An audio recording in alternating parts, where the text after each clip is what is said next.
Got Mr. Run For It in here. Yeah. Dude. I gotta go run for it now. No excuses. Dude, that shit is crazy. You gotta get out there, bro. Dude. What's up, bro? You guys are going off, bro. That shit's fucking huge. Yeah, man, it's been a blessing. Honestly. Yeah, dude, that's fucking crazy. Clear Weather, it's like an online brand. Okay. Yeah. Got some products for real, bro. Like some. The Damn. man of mystery, man. Facts though. It's like no one knows much about Thomas, bro. It's just like, I mean, he's everywhere, but I feel like you do such a good job, bro. Of like, not a good. I mean, it could be a good job, but like, yeah, bro. It's like you still manage to maintain like your what's it called? It's not distance because you're so close to everybody, but. Yeah, man. Like you're kind of you can tell you're introverted, bro. Like you like your space and you like your to go home when it's time type shit. Yeah, you read me right off the top. Yeah, for sure. No, absolutely, man. That's kind of the funny thing about Run For It being Mr. Run For It, as you said. Like naturally very introverted. As you guys know, my co-founder Freddie in Austin right now handling some work business, but you know he's the extrovert. He was the one that started this all, really, me and him back in 2018. But you guys know Fred. He's very one of those guys that he's friends with everyone in 2 minutes. And he's just super extrovert personality. And, like you said, I've always been the more in the background, low-key. That's just kind of how I am. I love people. I love talking to people. But I'm just more of, like, slow approach. Not like Fred, just naturally, like, life of the party type of thing. So... You guys have a really good balance, man. Like I feel like that's the bread and butter like you want as a team, you know, someone who's gonna go out there, you know, because I mean, first time I met Fred, it was like, yeah, you said he's a natural, you know, and I think he was on episode like 21, so that's I mean, damn near 30 episodes later, bro. It's crazy, but yeah, dude, it's a good dynamic you guys have for sure. Yeah, man. Personally, with Run For It, all types of things, man. He's always been to shoot off the hip. He's very like with the ideas, with the hey, let's do this. That's how Run For It started. So yeah, it's always been him shooting off the hip, and I'm like, okay, let's just tighten it up this way, or like let's do it. Hold on, let's think about this, and it works, man. So that's like the behind the scenes stuff. But of course, as far as the runs, I feel like he's the reason we got so big.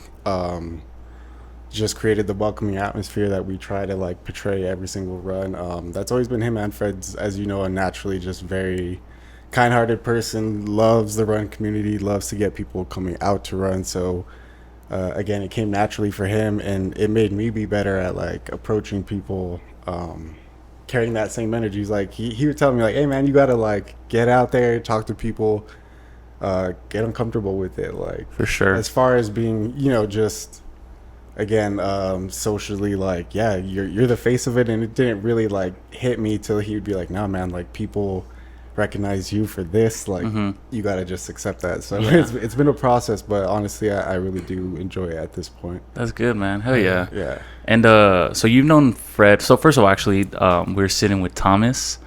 I kind of want to drop your last name too. What's your last name? Chavarria. Okay. Yeah, it's there's a lot of Chaviras here, but it's the double R. Hell yeah, Chavarria. Thomas Chavarria. Yes, sir. The founder and owner of Run For It, along with Freddie. Yes, sir. Man, y'all's merch goes crazy too. Like, appreciate that. So many branding, like just your guys' branding. I mentioned this in the other pod with Freddie, but you guys do such a good job, man, of just. I think that's what sets it apart. One of the main things that sets it apart is for sure the branding, your guys' merch, and just like what Run For It stands for in general. But yeah, it's beautiful, man. So yeah, so how long did you know Fred? You've known Freddie for, I mean, your entire life. Yeah, pretty much 20 plus years at this point. Really met him in middle school, but I've known him from youth basketball before that, elementary school. Knew of him, and then once we got to MacArthur. MacArthur? That's the middle school? MacArthur Ponies, baby. So you grew up Central?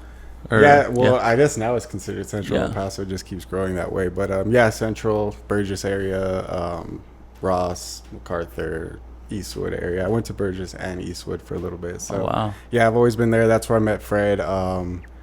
and yeah, we've been stuck together ever Yeah. since. So you guys were actually like pretty close as soon as you met each other. We met through our mutual good friend Jason, and of course through athletics, through basketball. That's how we started.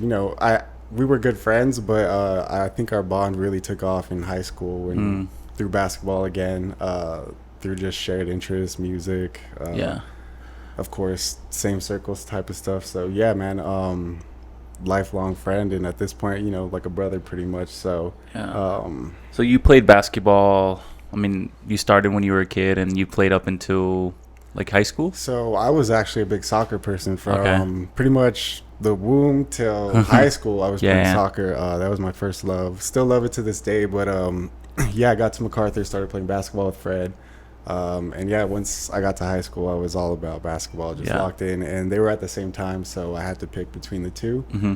And yeah, that's You stuck with basketball? I stuck with basketball. Oh, yeah. So you guys graduated the same class? Same class. So you have some experience with Alex too then. Alex Curry, you know who Alex Curry is? We had the same conversation with Freddie, and he went to Parkland, bro. And so we were talking about this. So that's my older brother. And Makes sense. Yeah, he used to he used to hoop. Did you hoop too? Yeah, I was a hooper. Yeah, so we graduated same year, 2018. From Andrews High School. So yeah, man, we're big on hoops. We're gonna have to play for sure. a little game here. Yeah. 2-on-2. You guys start a little run for a team, bro. Set something up. Hey, there's some hoopers. We have to do a city league, bro. Yeah, absolutely. That'd be sick. So yeah, man, high school was all locked in on basketball. I should have stayed with soccer, honestly. That was my Your I think I was a lot better at that. I mean, I wasn't bad at basketball, but yeah, that was locked in sport like for youth. And same with Freddie. He didn't play till high school, middle school. Yeah. So. Thing with Freddie is he said he was a scrub. Can you attest to that? Like at first, and then like he made a jump from like sophomore to like or junior Not only year. can I attest? I witnessed it firsthand. Probably one of his biggest haters. Back in the day. But now, man, he wasn't very good to be honest, and he had access to MacArthur Gym. His dad being the head custodian. And so yeah, he just locked himself in the gym literally over couple summers, and yeah, he became one of the best players in the city, just being in the gym, being consistent, and yeah, man, so he turned it around really quick. That's amazing, man. So you grew up, played sports, played basketball. What was your family life like? Did you grow up with any siblings, your parents? Oh yeah, so I have an older brother, younger brother. My younger brother Paul's in Houston right now. Finishing his architecture master's degree. Wow. Suffering in the humidity. But yeah, man, grew up. We were really close growing up, me and him. Mom, dad got divorced probably 5th grade or so. So yeah, we hopped around after that. I've lived in the Northeast, East Side, West Side, Central. It was definitely an interesting time to say the least. Sure. But yeah, man, family's good. Grew up actually not liking running at all. Like, again, I like to run playing sports, but never really crossed my mind once to hey, I'm just gonna go run. Or cross country wasn't in your absolutely at all. not. I hated cross country, track. Like, I'm telling you, we had to actually join cross country for basketball as a conditioning requirement. But I would literally just run home, and then once it was time to be back, check back in, we'd run back home. For sure. Yeah, not a fan. So what was your plans like when you were in high school about to graduate? What did you envision yourself doing? So initially I really wanted to be into like kinesiology, physical therapy field, again sticking with sports and athletics, a little bit of the psychology field. When you're a fresh 18-year-old, you're like, I want to do all these different things. So I considered going into like the psychology field, kinesiology, business. I just had I wasn't really nailed down to anything, and the way things played out, ended up moving to Phoenix for a couple of years to pursue a clothing boutique out there with some friends. Oh wow. Yeah. That was like your first move outside of El Paso, or? Yeah, absolutely. So yeah, moved to Phoenix probably when I was like 21, 22. Again, just pursuing something else. I've always been the type, I guess, since youth to not want to go the traditional route. Even college at the time was just not. I didn't feel it in my soul. I was gonna say, did you have any pressures from your mom or dad to go to college? Yeah, of course. Yeah. My dad, both my parents went full 4 years, got their degrees and everything, and yeah, of course the pressure was there, but the cool thing about my parents is they of course wanted me to go to school and pointed me that direction, but it was never, they never shut me down to other pursuits or doing things like that. Yeah. Now that I look back at it, it's pretty crazy that they let me just kind of go out there, chase this wild dream, kind of stop school. Most parents really don't, you know, for sure, don't sign off on those type of things, but they've always been very supportive of me doing things besides just the normal route, I guess you could say. Not that there's anything wrong with that. Yeah. But and when you look back at like that time in your life and like just you as a person at that point, what do you think? What was it that you felt like you didn't want to go the traditional route? Like, what was leading you towards just like? Honestly, I've always been. I think it's ties back to the circle thing. I've always been surrounded by friends and people that had that same type of entrepreneurial spirit. My friend at the time that I was pursuing starting a clothing boutique with, same thing. He was already fresh out of high school doing his own business. Like, his mentality was always just like, no, man, there's so much more to pursue. Yes, there's this, but we're only young once. Let's chase this. Let's do this. Same thing with Fred, man. Always just ideas. Hey, I want to maybe pursue this field instead, or let's try this out while we can. Life's short. Those type of people that really have that mentality, and I think it rubbed off on me for sure to want to be like, hey, you know, you gotta risk it to get the biscuit. So sure. At that time, you were basically, so you were pushing, like you were into fashion. You were pushing like some type of clothing brand. Yeah. So that was the goal. Kind of like how Run For It was. We saw that there was like, and this was 10 years ago. This was a while ago. Just like a need for like men's clothing boutique here, or something different besides just going to the mall, going to Foot Locker. Like we were like, we need a little staple here. Kind of similar, I guess, to what you could say Eternal, our homies Eternal have now, something along those lines, like sneakers, shoes, like stuff you have to specialty order. So yeah, we were looking at a space downtown, space in Phoenix, and yeah, we were just really pursuing that, and we were pretty close, but again, things fell through, and like personally too, again, being 21, 22, it was bound to happen. We had disagreements and it didn't go, but yeah, I've always wanted to pursue different things, fashion, music, event planning, and it's all kind of culminated into Run For It, honestly. Yeah. Right. So when that falls through, what's your next steps?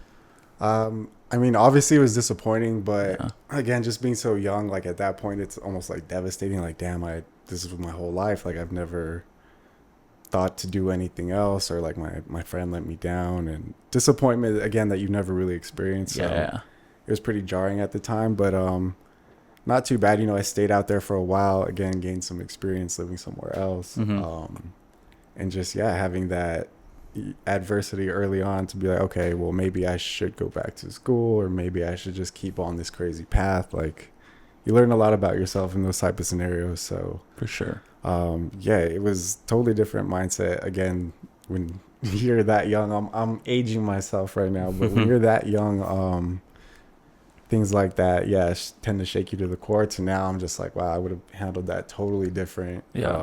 But it's all experience, man. So it was all good in the end. Again, wouldn't be here now. Things wouldn't have played out totally different if that had gone through. And it's still something I'd like to pursue in the future, for sure. For sure. Like you said, with the merch and stuff, we're just getting started. So it's like, that's an avenue where I'm like, hey, you know, if we can do this correctly, we can really explore the fashion lane. We're working on some collaborations and stuff like that. Again, Eternal. We want to really branch out and do multiple things. So hopefully. When you say it was like jarring, like at that point, did you what's like kind of the hardest thing you had to overcome, like internally at that point?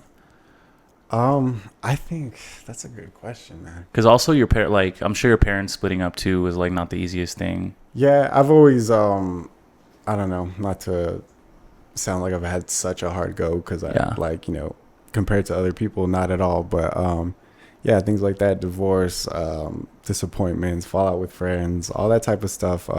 It's cliche, but it really does form you. I'm so thankful for it.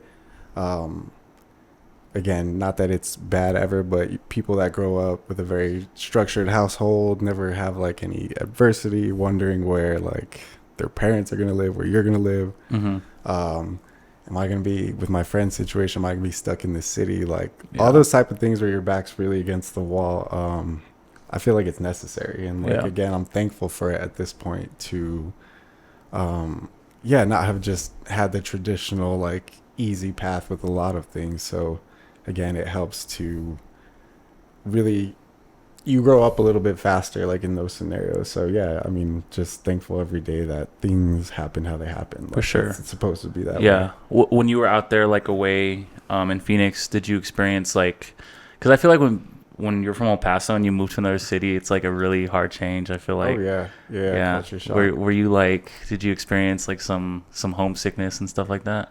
For sure. Yeah. I mean, first of all, the food was not half of what we have here. Yeah. Nowadays, the scene has really come up, but homesickness.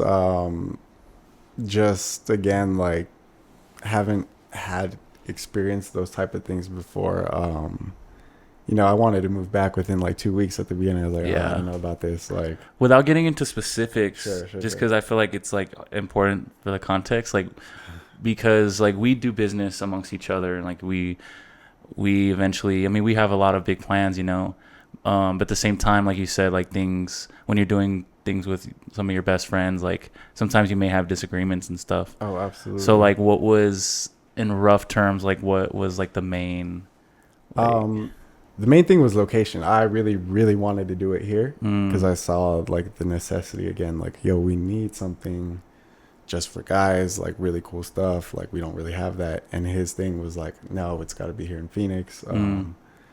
To me, there was a lot more of that already there. So I was like, no, like, it'll work, but I think it'll work much better here. So that was the main thing. Like, hey, we could not get on the same page on location where we want to do this.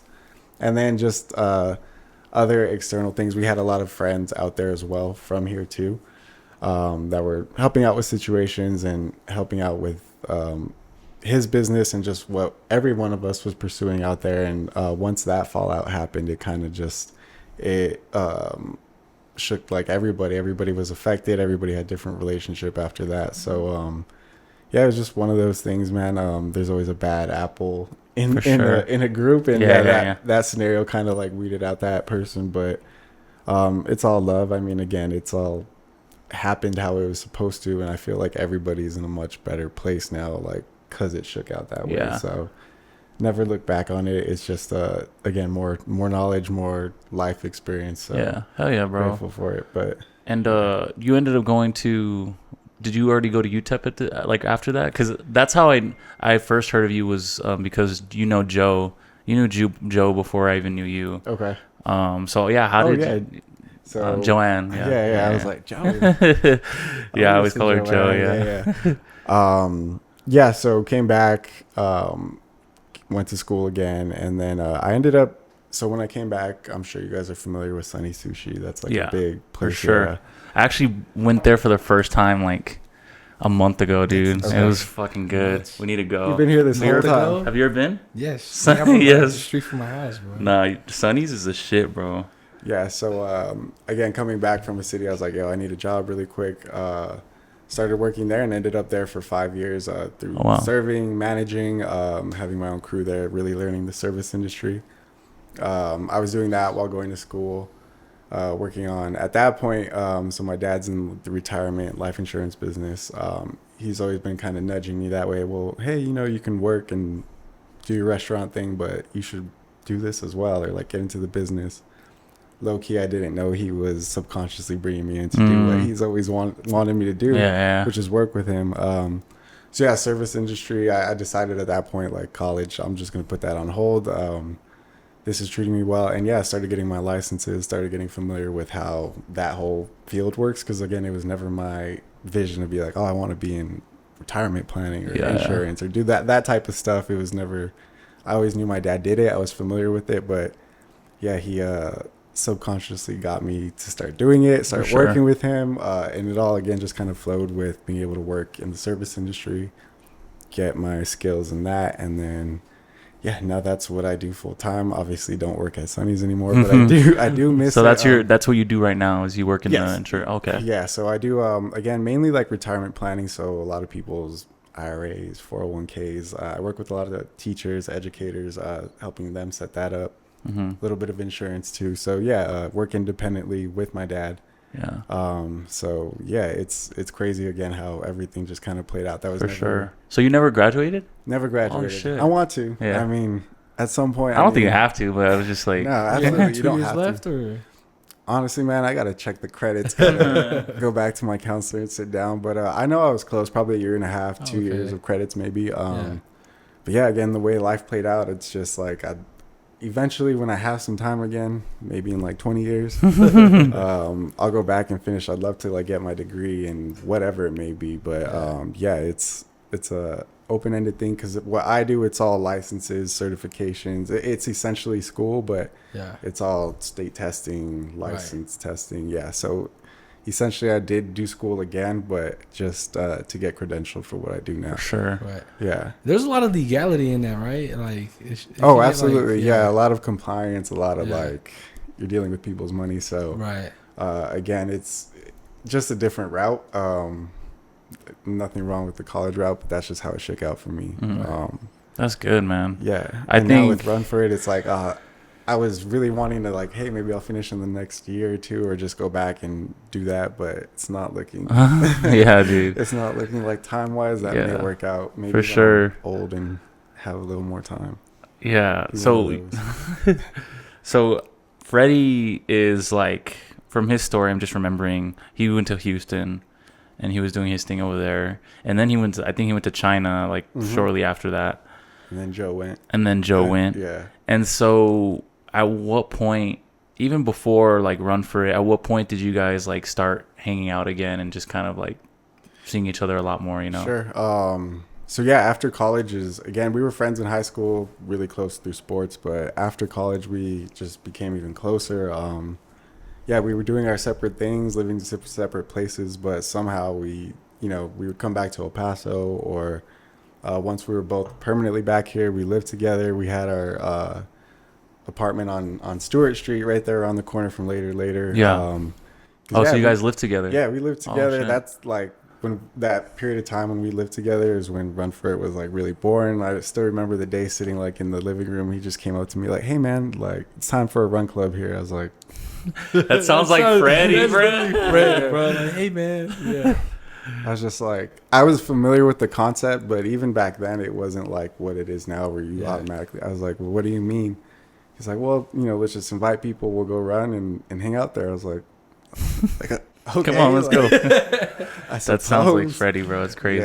Yeah. So, we just grew close through living together for a while. I'm sure that living next to Later was fucking, it was just dangerous. It's a real, if you know situation. And that's when Later first opened too. So it was dangerous having it literally right around the corner. Again, being younger, a little wilder than we are now. Because at that time it was what, like Later, and then was it Blackbird that was right there? Yeah, Blackbird. Yeah. Yeah, so, I mean, we were there all the time. Oh, shit, dude. Literally crawling back up that hill. You're not talking about those, like, apartments right in the back of it, right? Or no, so it's like an old house that they restructured into apartments. It has a mural on it now. Like, if you drive through the highway and, like, it's like a giant mural on one of those houses right there. Like, when you're turning into downtown. It was that house, but yeah, man, lots of good times, crazy parties, all that good stuff. Like it was wild, but we also a lot of good came out of that, our friendship, and just obviously Run For It too. So this was what, like 20? We lived together for quite a while. I want to say like 3-4 years. So yeah, it was like 2014 to like 2018 area. Wow. Okay. Yeah, so quite a while ago. Damn. So like, what was the first like run? You might have not even had a name for it, bro. But like, what was the first group one you guys did? No, it was Run For It from the start. Really? Yeah. Wow. I don't know. It just came to my head one day. I was like, we were trying to think of a name. I was like, Dude, you come up with those fucking badass names, bro. Like for a lot of shit. Run for what though? Like, what were you guys hinting at with that? That was the thing. It was just a play on words more than anything. Like the saying, like, "Oh shit, run for it!" Like, But also, we were also trying to establish what like it is to you. Also having a little bit more of a purpose and a meaning. Like, what does running? Are you doing it for someone? Are you doing it for a specific marathon? Have you never ran before? You're just trying to clear the mental, whatever it may be. Those are my favorite type of names with anything. Is like there's a little bit of. It can mean so many different things to many people, you know. You could be running for it, like for anything, bro. Yeah. I'm running for that, Yeah, you can be running. Exactly, bro. You That's can why be, I'm running. Hey Oh, man, as you guys know, that's what run clubs have become known for. Yeah. Like, it's crazy. That's a whole nother. We'll get to that. But, yeah. Um, So yeah, I mean, so what was like maybe 20? What year was like the first okay, run yeah. club? Back to it. So first run was, I believe, I have to say, It's gonna October, shock November people. of 2018. At later. 2018. Like, Wow. let me see. Let me pull up the archive while we're talking here. Damn. But yeah, same. Like I said, Fred shoots off the hip. He's like, let's do it. Obviously, we have a good relationship with Junie. Fred's really close with Johnny and Kiki, and I've become friends with all of them, obviously, too. But yeah, I just said, hey, man, can we do this here this day? And of course, they were like, yeah. I mean, like, even they were kind of unsure, like, I guess, like, Yeah. do whatever you want, but expecting maybe 5 to 10 people. But even that first run, we had probably about 30, 40 people. Damn. But it being friends, really, you know, Yeah, friends for like, sure. okay, I'll pull up, and like really 90% of people we knew. It wasn't like the word kind of. Yeah. But yeah, I ran through San Jacinto, ran back to later, and Was it like a three miler also, yeah, or 3 mile. Let me let me. Yeah, I wanna wanna see some of this these graphic original here. Let's see if we still. pictures. Original content. Yeah. That's crazy, bro. Not many people would understand that this was like 2018, bro. That's Yeah, crazy. man. Obviously, the last year is when we've really exploded, quadrupled in size. Like, Yeah. I'll get to how like that came about, but let's see right here. October 9th, 2018. There's a graphic for you. Damn. later. So you guys were Oh, you gotta pass that. you along, guys were man. branding it since the start, bro. Yeah, man. Not that I'm any type of graphic designer or aesthetic Oh, bro. I mean, maker, but your graphics are insane now. I appreciate Even it. that one. I'm a And Canva did you guys master. have merch then too? Canva. I'm sorry. Did you guys have merch then, or you guys weren't really doing much? Oh no, absolutely not. Oh yeah, you guys did. Yeah. Well, so we did at a point, but that first run or anything, yeah, that was the last thing we were thinking about, like merch or Yeah, anything. We yeah. were just like, hey, let's try to do that. So that right there, what you pulled up, that's our first Okay. 5K, Oh, the first 5K. Okay. which was that same year, 2018, but again, just so much smaller scale. Same plot though. We had vendors, DJ, like Yeah. kind of what we do now, but again, it was like a lot smaller at a park. But we've always had that same mentality. Hey, we got to add something else to just a run. Right. And yeah, so How did I not like Yeah, and how ever see consistent? this, Like, dude? how often were you guys running it? Like during those days, like 2018. so we were 19? doing like a bi-weekly on Tuesdays. So we'd run Tuesday night every other week. So Okay. essentially And this twice was a month. 7:15 at night. Mhm. It was a PM run. PM okay. run. Yeah, the concept of a morning run like didn't exist. It was all at night, all two. Yeah, shout out Proof to the is there. camera. Yeah, Tuesday night run again, just a lot smaller, so we could kind of just casually do it on a night where people were more available. And yeah, we do bi-weekly, and then from there it kind of turned into we gained a little bit more people. You know, we'd have 30, 40, 50 people come. Some runs we'd have 5 people come. Yeah. Like, But it was really at that time. It was mainly runners, no, that actually run, or did you get a lot of like people that? we got honestly a lot of the base of a lot of where we started was like the CrossFit community. Yeah, like okay, between yeah. Get Lifted, Black Flag, that being our 2 gyms that we go to. Gotcha. Now Get Lifted is a pack, but Mhm. again, it was more just friends supporting. Like, hey, I'm down. I guess I'm not really a runner, but we'll go Yeah, we'll go check support it out. So it was a lot of that community initially, and still to this day, obviously a lot of those communities. But Do you still have a lot of the same people that go to the runs now? oh yeah, Yeah. absolutely. We have Who's one person that like for sure is? the first person that came to mind is Gio. Oh, really? Yeah, Okay, Gio. yeah. Yeah, Gio, Mike B, all those crew, the Northeast fam, Yeah. like they've always been out there since day one. Yeah. Priscilla, shout out to all of them, all the day ones. Amber from Lululemon, I don't know if you know, she's one of the main managers here, but yeah, she has always shown love since day one. Went to Black Flag, so yeah, again, it was those communities that really helped us initially get started. And yeah, we do bi-weekly runs, but then it would turn into more just spot events like, hey, we're gonna do this, and then we take a month off. There was no consistency Yeah. at all, because again, it was a lot smaller. It was just more of a hobby. Like, And what is all? Did it always include like the social aspect after, like you guys then we drink and stuff? yeah, so Yeah. that's always been the thing. We'd go to like Tippy T, Savage Goods, where else? stretch zone on the east side. I remember that run specifically because that was like not a low point, but it was like 4 people. Wow. It was like me and 3 other people. I was like, what are we even doing? So everybody, let's go home. See you guys. Really, I was considering like, let's just wrap it up. But that's the shit people don't understand, bro. Yeah, like, don't realize. It's crazy.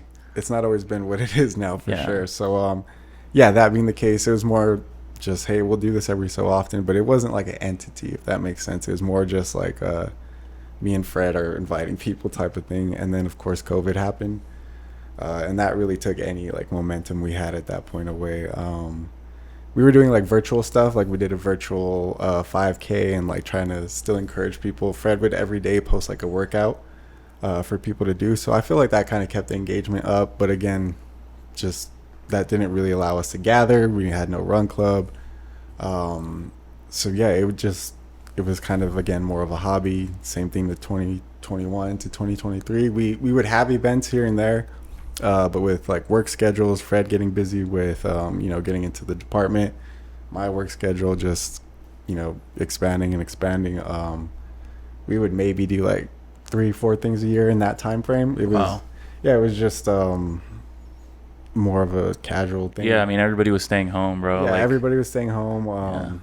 Running wasn't like super trendy like it is now. Yeah. The last year or two, 2021, 22, we really weren't doing it at all, to the point where I was like, are we even going to do this again, or is it kind of just dead? Yeah, it was cool, but we'll leave it as is. And of course, as Fred usually does, after we really hadn't done anything for like 6 months or so, he was like, it's time to bring it back, like total revamp, like let's really give it one more go and like put a little bit more consistency, effort into it, and like let's do it. I was like, okay, like fuck it. Yeah, I mean, why not? Yeah, why not? And I felt like the goal, though, what's the beauty of it is, like, you guys, I mean, I don't know, at that time, what was the main motivation, you feel like?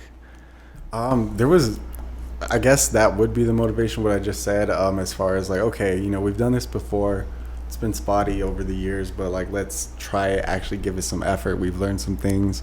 We're older now, like we know how we want to structure it.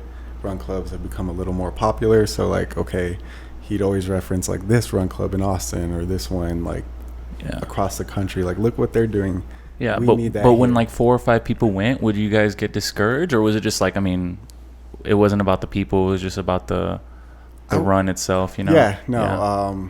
I would say honestly, not to cop out, but like 50-50, there'd be a part of me that'd be like, damn, like this is kind of dumb, or like, we're just wasting our time. Yeah, like we're just wasting our time.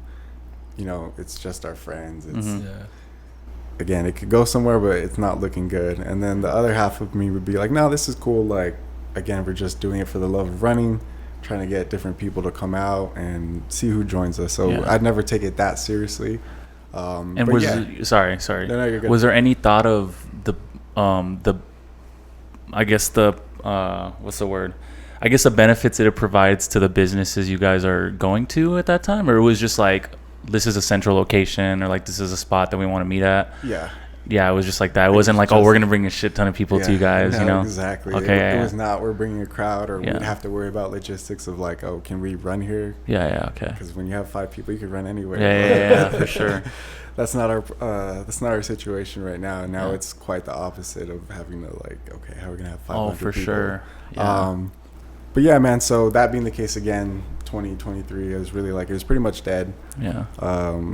But he convinced me to, hey, let's go full tilt on this. Let's put some effort, consistency, do it every other week, and like for sure never stop it. I was like, all right, cool. And exactly what time was this at? Like this time last year. So we just like celebrated our 1 year. Yeah. We've been around a lot longer, but again, like the revamp was August 6th of 2023. Where y'all redid the logo and everything? Redid the logo, but same concept. We're going to pull up at Viejo Coffee, because we had worked with them a lot before, like the last few years when they were still doing their cart, had no storefront. So we've all kind of come up like together, which is a cool thing in itself. But first run back there, drop the flyer, just same thing we do, but even then I had a feeling like, oh, this is kind of a different response, like almost like people missed it.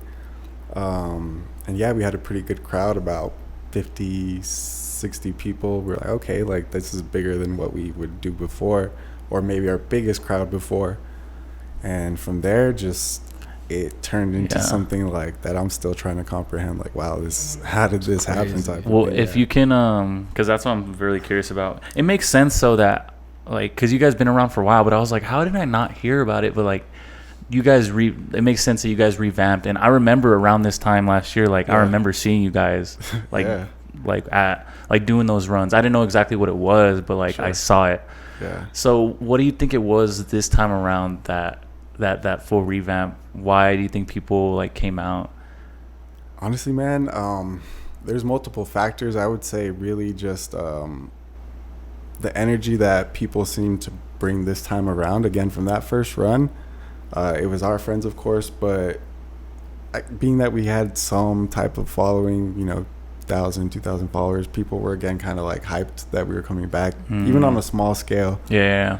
So I think it was really just, I'm going to bring a friend. Hey, check this out. These guys have been doing this past couple of years, but like nothing again consistent, but come out with me type of thing.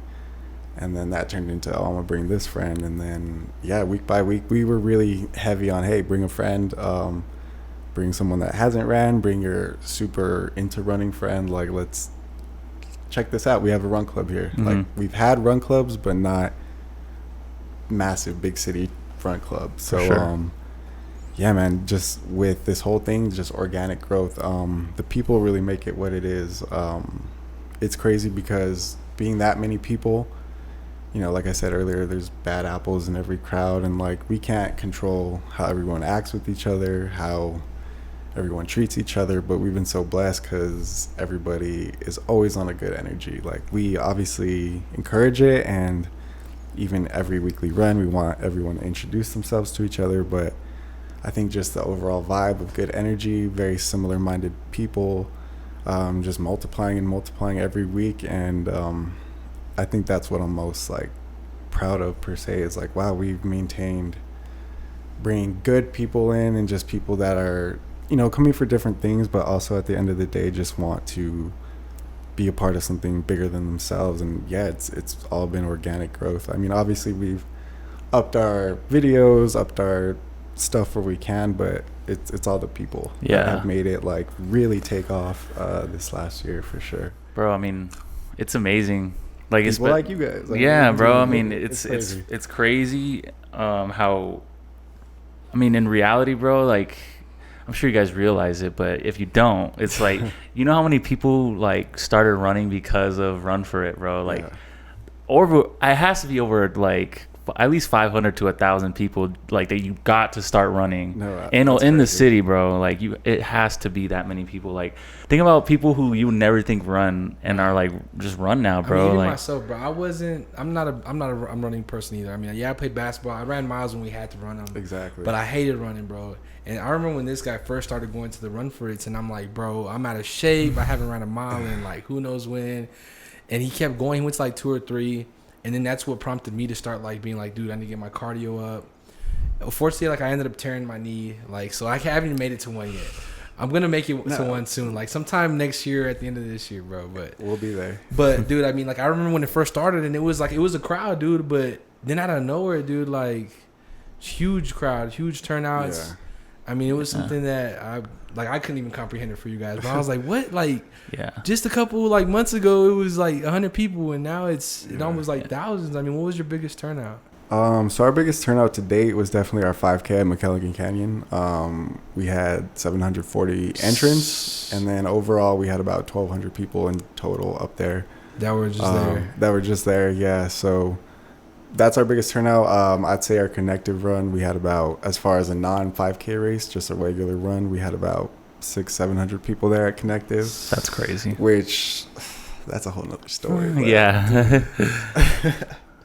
But it was, so I'd say weekly we have average 300 to 500 runners, just depending where we're at and what we're doing. But man, back to what you were saying, it really is crazy to think about people I personally know that like never would have thought twice about it, never just from the social aspect, like, I don't like being around people, or like I'd rather run by myself. I'm hesitant because I'm not a runner. What if people judge me, all those things. And my answer is always like, no, just come once. Like, I promise you, we have people yeah, we have people training for the Boston Marathon running 5-minute miles, but we also have people that are essentially walking and everything in between. So just come. I promise we're going to make you feel comfortable. And I think that's why it's grown too. You know, there's 7 of us. Shout out to my whole team. Haven't even got to them yet. Solid team. They make it possible for us to like really maintain, you know, crowd control, but also just make everyone feel comfortable. Like, hey, welcome, first time. We try to do that with our announcements, but again, it's just building that comfortable atmosphere. And like, I think once people realize like, oh, okay, like it's not 500 professional runners, it's everybody. Yeah. I think they're like, okay, I'm For more sure. at ease. And then, yeah, hopefully that's what keeps them coming back. And yeah, even just like someone from my gym, my friend Guy, he came out for the first week, this first time, last time, same scenario. Like, oh, I don't know, man, I'm hesitant. There's a lot of people, a little bit of the social like aspect of it. I was like, no, man, trust me, just, you're not going to feel out of place. Come say hi to me. And then we'll get you taken care of. And he's like, oh yeah, dude, it's great. I had a good run. The hills were a little bit much, but you know, I think he had that. Hopefully what everyone's experience is like, oh, okay, just like that sigh of relief. Like, okay, this is not intimidating at all. For sure. Yeah.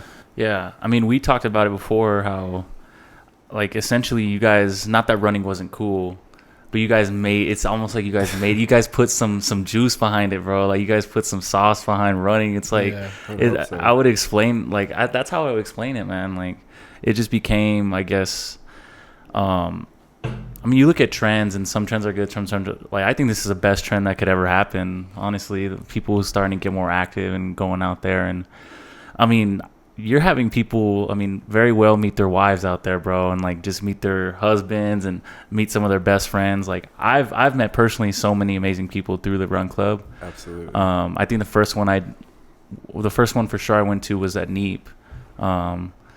So I mean, that was a great experience after that, and like since then, like, yeah, it was a really almost like a weekly thing for me. Well, first of all, thank you for the sauce comment. That's for sure. That's the highest compliment we could get. No, I mean, all self-indulgent aside, like I really hope that's kind of what we portray, because again, there's a lot of run clubs, there's a lot of like things you could do, but trying to always add some different type of aspect, location. This past weekend we had, you know, the homie Impression out there, El Paso Mushroom Co., Bloom Plants. Like, we always want to have something else besides just the run. You know, the run's great, that's 90% of why we're there, but a little extra flair to it, a little extra, even again, just comparing to other run clubs, seeing what they're doing, but trying to add our own El Paso flair to it, has really, I think, again, been why we've grown so much, is collaboration. As you know, being at Neep, our Neep runs, the 2 we've done there have been some of the biggest runs we've had. Met amazing people. Like, I think that formula is what's really worked. And yeah, running's a little trendy right now, like for sure. Especially like this year that we've come up, like, I don't know what it is, nationwide, worldwide. I'm sure if you guys see, I don't know about your algorithm, but my algorithm's all running, you know, obviously. But yeah, you know, people, I think we're just really searching for something to do, you know, post-pandemic. People tired of just the bar scene and like, I want to get out there, I want to meet new friends, but like, how can I do that besides going and getting all blitzed at the bar? Like, for sure.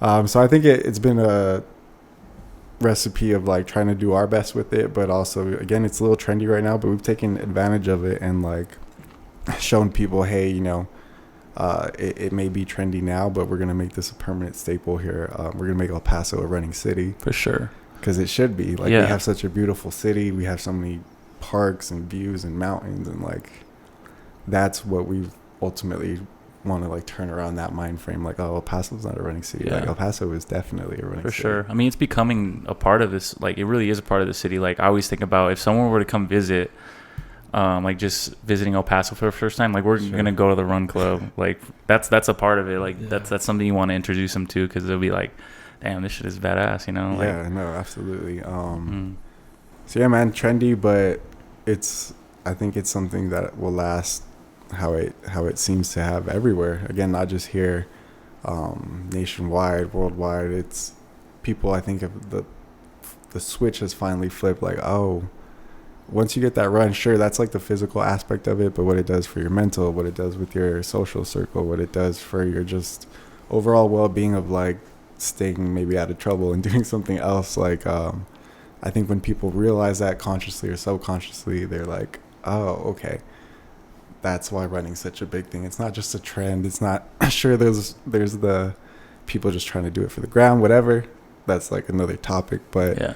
I think once people realize like, oh, it's not just like people trying to be trendy, like once they get it, like as far as what it does for their life, it doesn't appear as much as like, oh, this is just, I see this being like a lifestyle. For sure. And even if it is for the gram, it's probably the best thing you can do for the gram is going on a 3-mile run, bro. No, like, exactly. And so what are some, I think this can have like multiple answers, sure. just like assuming, because I mean, yeah, you guys have grown so much. What are some challenges you've had to face, really with just the sheer amount of people that have joined the run club and have been coming, as far as like logistically, maybe just socially, maybe you personally, like what are some challenges you've had to overcome in the that's definitely a multi-layered question. How much time you got now? We got all the time. I'll start with the logistic aspect of it. It's definitely challenging having so many more people now because, you have to get the city involved. City don't be watching. I don't want them to hear. Yeah. Sorry, that was terrible. No, you're good. I'm just messing with you. We're at the point where, certain runs we're getting the city involved and, just logistically figuring out, okay, how can we have a good venue, fit 300 to 500 people on the street, make sure that everyone's following the traffic flow, make sure our team's spread out throughout to make sure everyone's good. Like all those little things have become a little bit more challenging for sure. But the good side of that, again, is with the growth. We've had, even our last run 2 weeks ago at Podium, I had like my nightmare scenario come where one of my team members, Naomi, gives me a call during the run. I'm like, okay, everything's going good. We're smooth. The bikes are running. People are running. She's like, hey, there's a cop here. I saw that. Yeah. I don't know if it was a problem or you guys said, Yeah, she's like, she's asking if we have a permit and just, I'm like, I don't know what to do. I was like, oh. All right. So I ran over there and, I'm expecting the worst too, just like, oh, we're either going to get shut down or get ticketed. Again, I tried to keep the route out of main traffic, but we still did have to cross one major road. So, it was luckily the total opposite of what I was thinking. She was actually like, no, I really love what you guys are doing here. More than anything, I'm just making sure people are following the cross. Like some people are just running. But I'm not going to shut you guys down. She actually helped out, parked in the street and like helped with traffic. She's like, wow. Here's who you could contact as far as cops in the city. So like maybe you guys could have some assistance next time. Let us know what you're doing. So that just worked out really crazy. Shout out my boy Ross, because we were talking about this subject 2 minutes before it happened. Mm-hmm. He's like, so how do you guys handle like all the crowds now? Or like, do you need help or like does the city get involved? And literally 2 minutes later that happened and we manifested a whole solution right there. So so logistically there's challenges. I think we've just learned a lot as far as dealing with different people. Like it's kind of a cool little adventure every week, or just really the last year, dealing with different businesses, different individuals that want to work with us or like have some type of idea, and just gaining experience from working with pretty much the best of the city, whether it's bar owners, business owners, people like Dickie, people like the owners of Malalam, Carlos at Lola Rose, kind of picking their brain along the way and seeing how truly like these type of things are done, and just gaining insight from all those people that have done these type of things before. It's helped things not to be a challenge. It's all this like, hey, maybe you guys should do this. Having people in our corner makes it a little bit easier.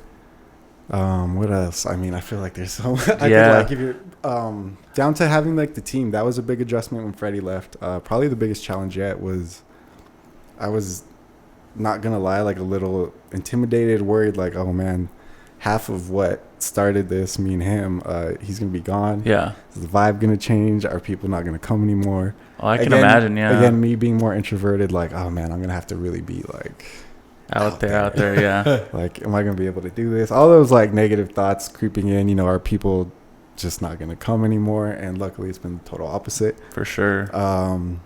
But yeah, just having to restructure from this being like a hobby to like really a full blown, almost second job with the planning, the logistics. An operation, bro. Yeah, it really is. Managing the team now. Like, again, I'm so thankful for my team because every single one of us, just like Run For It, came together organically, naturally. Like when we realized, oh, we're gonna have to have more than just us two. It all kind of fell into place with everybody we have. Like, shout out to Dustin, Brian, Udi, Brenna, Naomi, and Kristen. Hell yeah. All 7 of us. Again, kind of just when we needed them and when we needed, whether Freddie was leaving or not, we knew we were going to have to expand from more than just 2 of us. Because again, it was getting way too hectic to like try to pace the run, try to make announcements, try to like traffic control. It was just, we were like, whether you're leaving or not, we're going to have to do this. So the fact that the team like so seamlessly came together and like has really just, again, helped us grow 3-4 times because we're able to do it. That was a challenge at first because I was like, I don't know if this is going to work. I don't know if we're going to get along. I don't know if like, you know, just doubts. Yeah, I mean, 7 people is a lot of people. That's real shit you have to like think about, you know? Yeah, and dealing with, again, just the person aspects of it. Like, I love every one of those people to death. But of course, just naturally, like 7 people, and our expanded team, our videographer Nadim, our photographer Carlos, social media Grisel. Like, we have so many people in our universe now. Like, it took me a while to like really get used to like, okay, let me manage people also, make sure everyone's happy, but also try to like enforce what we're trying to do and make sure everyone's on the same page. That was a bit of a challenge, and it's still an ongoing thing. Like, I'm not perfect. Like, I'm sure they'll all tell you the same thing, you know. But it's been a blessing at the same time. It was a challenge that turned into like the craziest reason why we've grown is because they've been like the part of that. For sure. And how do you go about? Because I'm sure you get a lot of different requests or just like pitches to like do your run somewhere, right? Yeah. So what goes into you guys choosing the spot on a weekly basis? You know? It's really a 50-50 process. There's still like the big part of me and us that like we love coming up with ideas and different concepts and like, hey, what if we do this? What if we do that? So it's half of that, us kind of actively pursuing what we want to do. But at this point, we have so many people on the weekly, like, hey, from bars to like random things, schools, different organizations, you know, just wild requests. That's wild, sometimes. Yeah.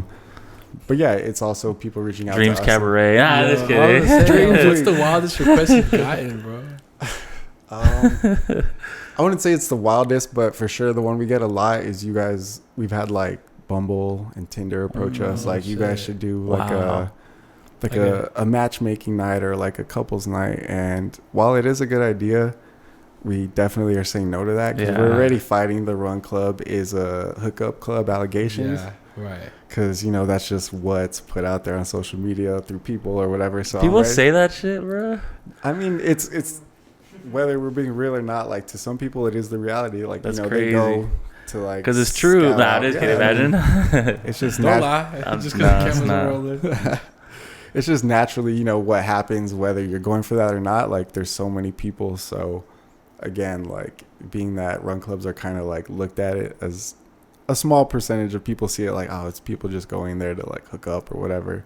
That being the case, even though that's not the case, I'm still like, I don't think doing a Bumble or Tinder night would like really help that cause. So yeah, we've had to say no to that. Well, to someone who would say that, it's like anywhere you go where you're gonna meet people, exactly, where that's gonna happen as humans. Like, dude, I don't get that. Yeah, I don't have control over these people. Yeah, like, a lot of people together. You cannot have they're gonna interact. sexual rule number 1. relations with exactly. your. Like, I don't know, bro. No, yeah. So that being like a constant request, wild request, I've just had more. It's not even the request of what to do. It's more just the manner itself. Like, hey, I'm so and so. I live here.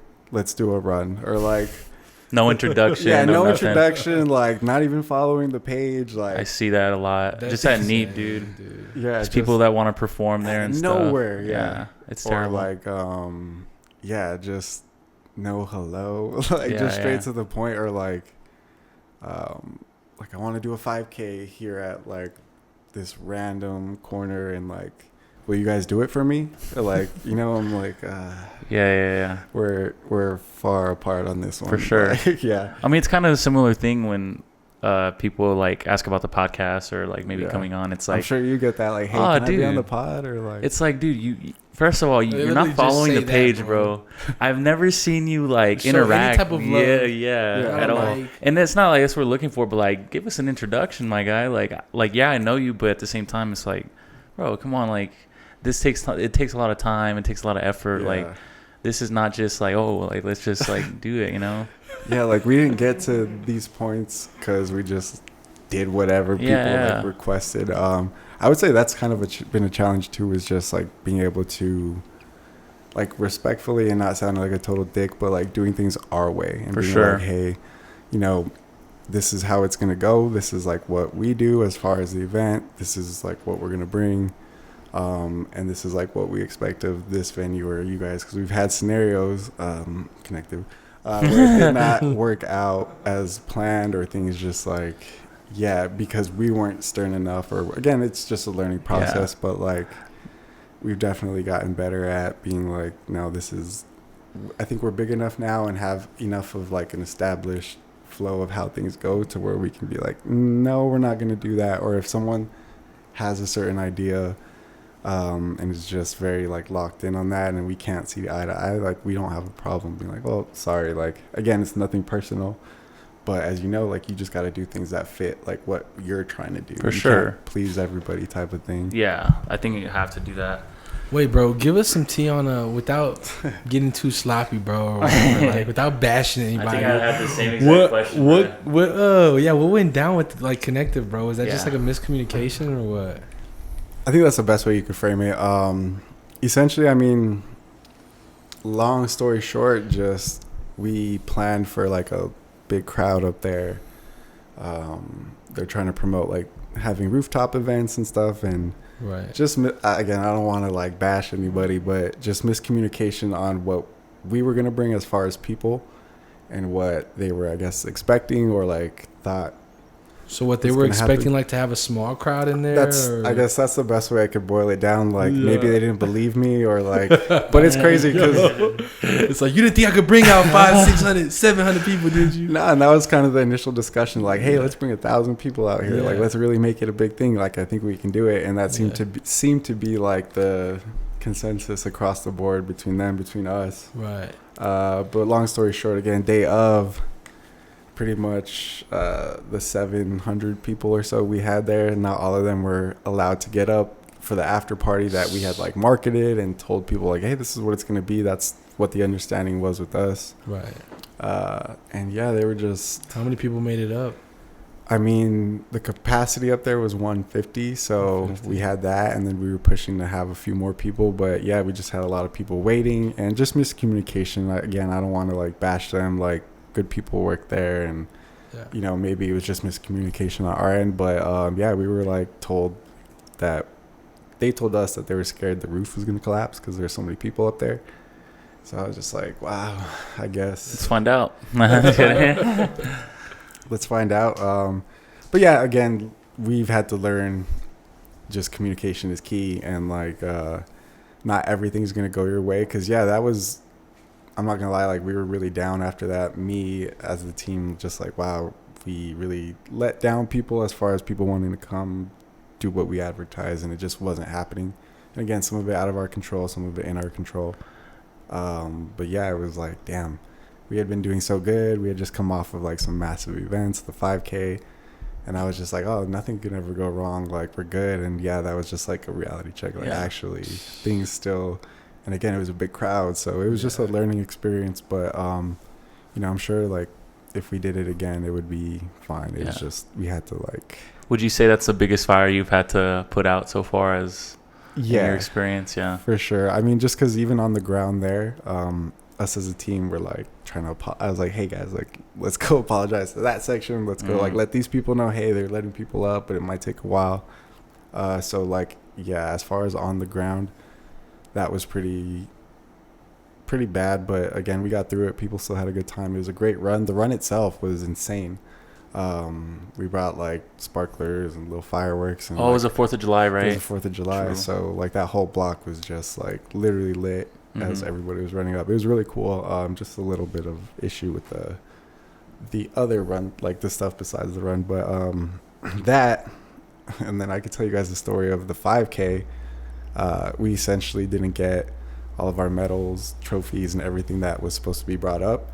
Again, not to get into too much detail, but it was like in our contract that like, hey, the person that's bringing this is like supposed to bring it, and they didn't. The 5K had just taken off, the 1 mile run. I'm just like, hell yeah, we did this. Pulled it off. I'm walking over there, go to the trailer. I'm like, hey, I'm gonna get the medals and all that stuff. Can I get it? And the guy's just looking at me like, what are you talking about?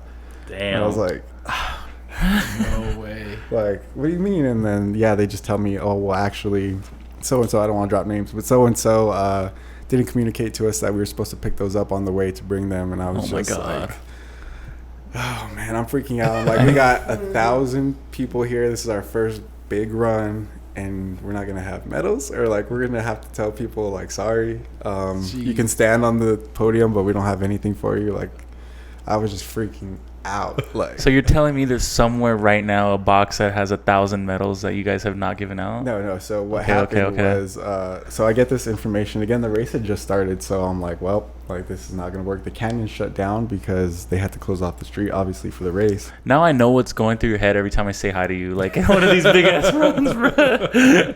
That's a disclaimer to anybody. I'm sorry if sometimes during the run, like I seem a little spaced out all over the place, because I am. Like I tell people I feel like I black out because, again, I'm just trying to say hi to people, trying to like organize the run.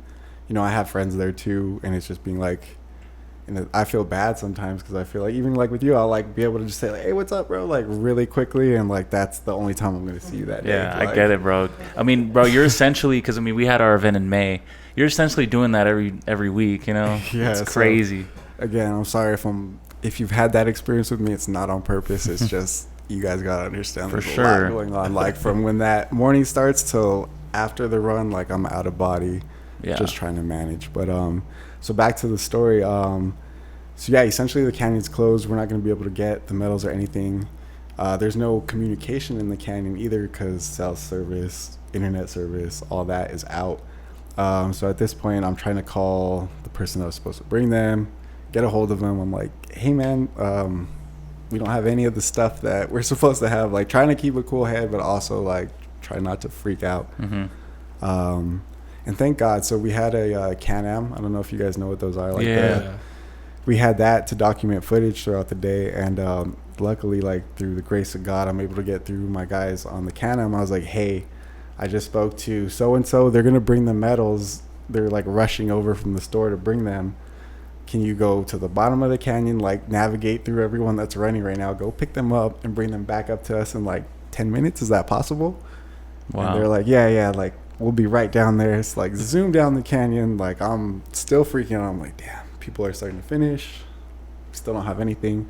Luckily, if you ran a 5K or a race, there's a little bit of a time grace period between when it finishes and when you actually like present the awards and stuff.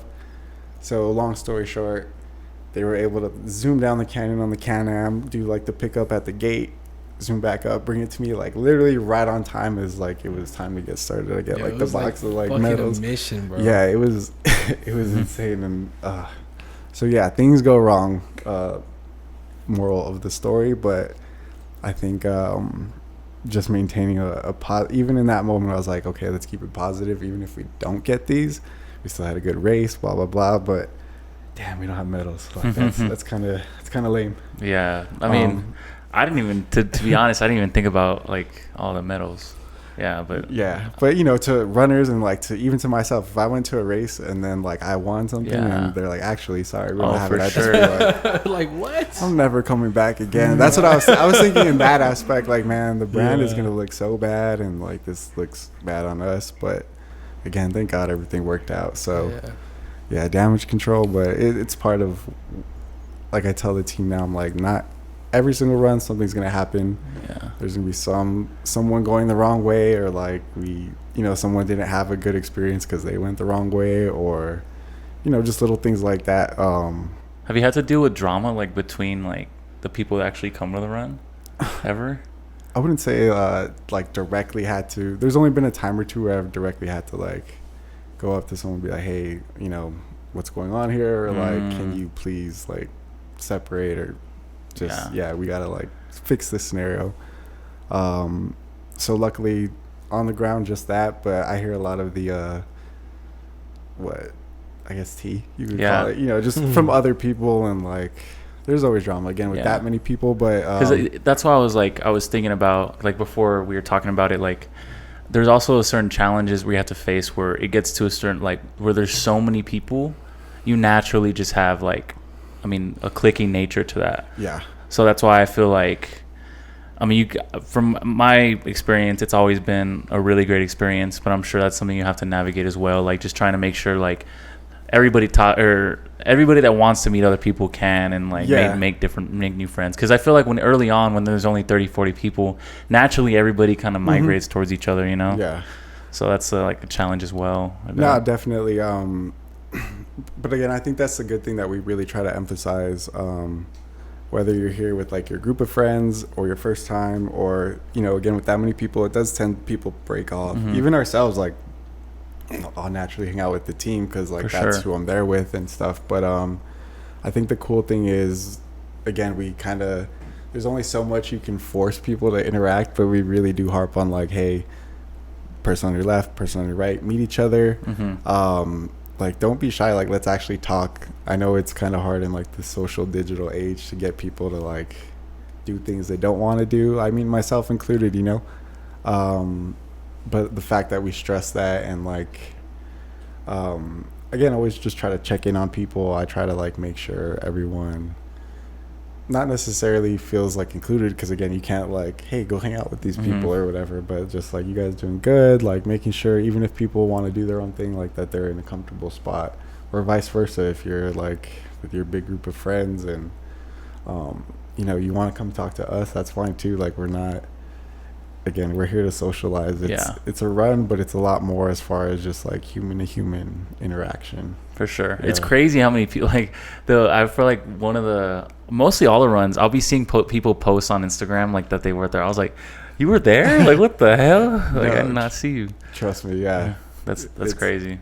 So aside from Run For It, bro, like tell me a little bit more about yourself. Like I know you said like you're into Palo Santo, so you do have like a very calm demeanor to yourself. I don't know if like you're into like meditating and things to that nature, but I mean like on a daily basis, what does like your routine normally look like? Yeah, man. So I mean, you kind of nailed it in that sense. I'm very big on like meditation, energy, like all that cliche stuff, but I really do take it to heart. I believe it's very real, bro. Yeah, even like with the Palo Santo, like I like to keep my house like kind of like always constantly having that cleansing, plants, like all that type of stuff. Really, again, it sounds like so played out at this point, like, oh, it's all about energy and vibes, but like if you dive a little bit deeper into it and really see like, we're electrical beings living like in a frequency world, it all kind of makes sense. Even like your thoughts powering like where you're trying to go, what you're trying to do, your thoughts have like an actual frequency that you're emitting from your head, you know what I mean? So you can dive into like the real woo-woo of it, but just from my own experience, especially this last year, just really trying to maintain the positive mindset, the manifestation power, all that stuff that again is kind of like whatever, dude. Even down to like having like crystals and stuff like that, like it's not for everybody, and I get flack from people like, oh, like crystal, like that's so like, I'm like, well, what do you think your phone's made out of? Like there's quartz in these things, that's how it works. Like again, we're all on a different mindset on it, but man, the day-to-day is I try to really being that like the social interaction is so high, and like doing Run For It stuff, meetings and this and that, like I've had to get used to always doing like the output, again being very extroverted. Yeah. So these days I really do like to with my off time just like read, relax, meditate outside. I have like my nice little balcony where I just like chill and like really just because I'm on my phone all the time now, like unfortunately with Run For It and like business work, like so to me it's very important to like just unplug, like whether it's going on a hike, going on a run, all that type of stuff on the day-to-day is just more about like keeping a balance, because I've let it affect me where it, like you're so like involved with all these things, get burnt out, and then you're in a worse place. And it just like there's been times even with Run For It I'm like like this is a little too much, like I can't, like I feel myself mentally, physically just like I'm like out drained. Of syncs. So just having an emphasis on really balancing it with like calm activity and like keeping it chill on the opposite end helps a lot. What do you feel like drew you to that in the first place? Is that new? Is that a new practice or? Nah, I've just if you know me, I've always just been like, I don't know what you want to call it, like a hippie or like whatever people want to say, but man, I've just always gravitated towards things that I guess are more on like the spiritual end or just different forms of thought. I've luckily encountered so many people too that, like one of my friends that put me on the Palo Santo and like put me on to like a lot of these things that I would have never thought about or like really even considered. Like I'm so grateful that I feel like I've encountered so many people that have shaped or like put me on to things that I would have never even been like close to thinking about or considering. And I've just, I don't know, I've always just been on like a different type of I feel like my little brother is actually like a big influence on that too. Just being like very independent minded and like trying to do your own thing, like not forcing it, but just letting things play out. And I feel like it's brought me like pretty good things so far, so I'm gonna stick with it. Like I even read a quote earlier today that like really stuck with me, going back to like the whole like astrology or like I'm really big on it because even looking at our team, I'm like, damn, it's 3 Pisces, 3 Cancers, and a Leo. Like we're all like the same sign and we all get along so well and like stuff like that. Like again, to some people it's like, well, that's sure, but I'm like, no, like it kind of makes sense like when I really look at like how we all are, like the dynamic and stuff. But back to the quote. I saw a quote from JP Morgan earlier that said, millionaires don't use astrology, but billionaires do. And I was just like, damn, like that's That's wild. That's pretty deep, because if you know, like, even like the energy behind. JP Morgan said that? Yeah. Shit. Yeah. So I mean, that's a billionaire right there. Yeah. But I like that because in the sense of like business too, or just like making decisions, if you give a little bit of time to like that stuff. I'm not talking about like your daily horoscope like in the newspaper or like on Twitter or whatever, like that's kind of like surface level stuff. But if you really dig into like, business wise, what number has what energy, or like when should I put things out, or just like really diving into it, I feel like you can take advantage of it and like use it to your benefit. It's wild that like you said that's kind of always been a part of you, but even like this past month, I feel like you've kind of been a little bit closer to it than me. But like ever since our podcast with Eddie, bro, it's like I think that was great, bro. Did you saw it? Yeah, you saw the whole I haven't watched the whole thing. I've watched about half of it and then all the clips. But like, damn, dude, that guy, he's something else. He's on that's the perfect type of person I could say. I was like, I'm lucky I've encountered so many of those type of special individuals where you're like, damn, dude, like. No, he'll blow your mind, dude. Yeah. We could probably have him on like 5 more episodes, and he'll just have like he has so much like knowledge. Just bro. An abundance of knowledge and like different fields, different things. Yes. So I've always like tried to model like my own self out for people like that, because I'm like, man, like it's refreshing to come across people that have such expertise or just like a perspective that you never like. Again, even like watching him, I'm like, damn, dude, yes, like preach. Thanks. And he was like, he brings up energy a lot, and like I've always thought about it and like it made sense, but I really started like reading more into it. Like he recommended the 7 spiritual laws of success. I don't know if you've heard of that. I've heard of it. I haven't read it. It's a good read, bro. So he was talking, it really, and even Eddie talks about how important, or like everything's energy, and you even mentioned it, that's why it came up. Like we're all literally, everything in this on this world, in this like universe, is essentially made up of the same components and the same like main. There's a lot of science behind things, it. Like, yeah. It's not so much just like this wild far-fetched thing. It's like, no, again, like we're frequency beings. We're like literally electric meat bags. Like, you know, like.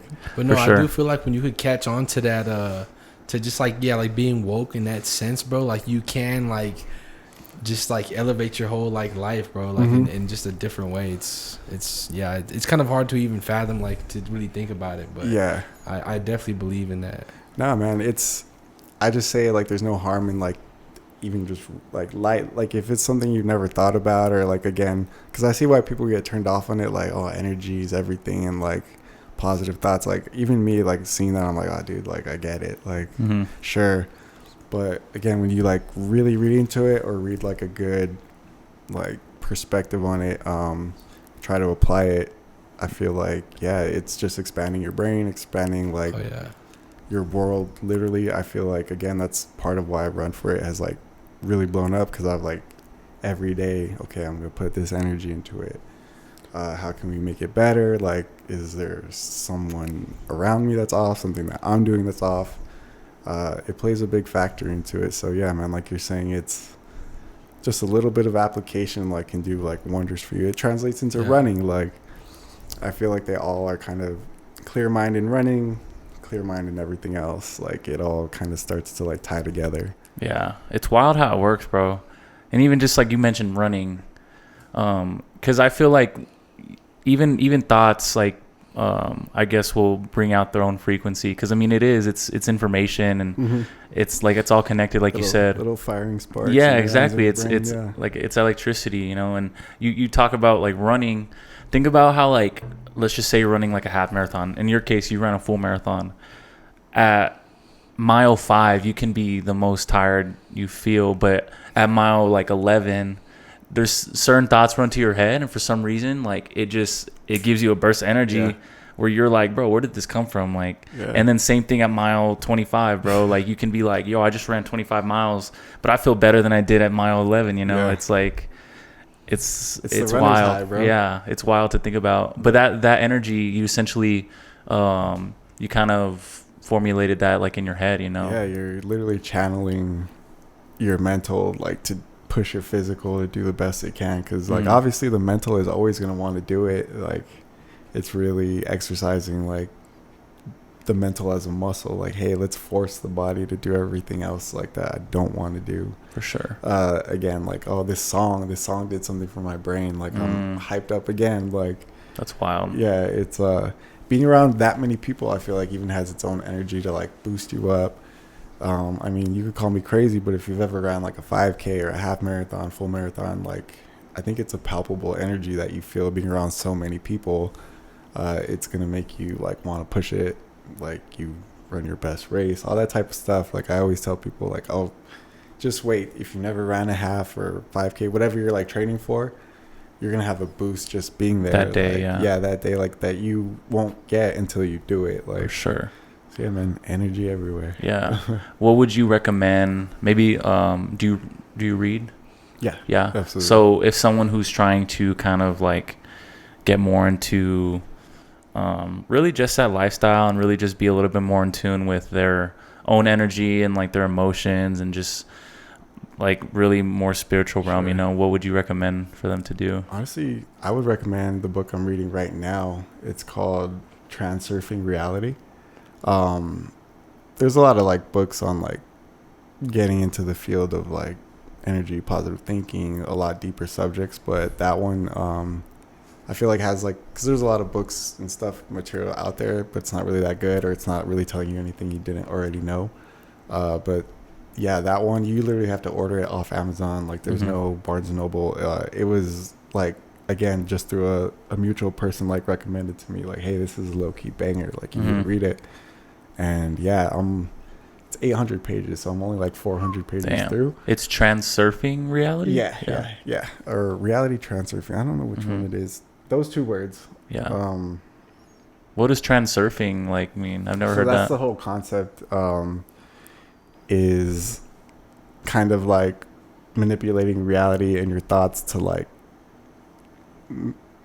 manipulating the internal to match the external. Like, again, like, how do you want your life to be? Like, how do you want yourself to be? How do you want, like, where do you envision everything going? Like, make the mental note and then, like, manipulate it with your actions, your external energy to, like, make it happen. And, like, that's just the very basis of it. But it's really practicing, like, almost a how-to on how to do that. Like, yeah, I can say that, but it's going to give you, like, a lot more detailed, like, today I was reading, like, the pendulum concept as far as, like, what you're giving your energy to. Like, it's swinging back and forth, and, like, you can control it, but a lot of things are going to try to take it, like, naturally, whether you realize it or not, whether it's people, whether it's just like your framing of, like, politics. If you turn on the news right now, like, that's setting you up to, like, drain your energy, to, like, get you thinking negative, like, damn, I don't want to vote for either one of these people.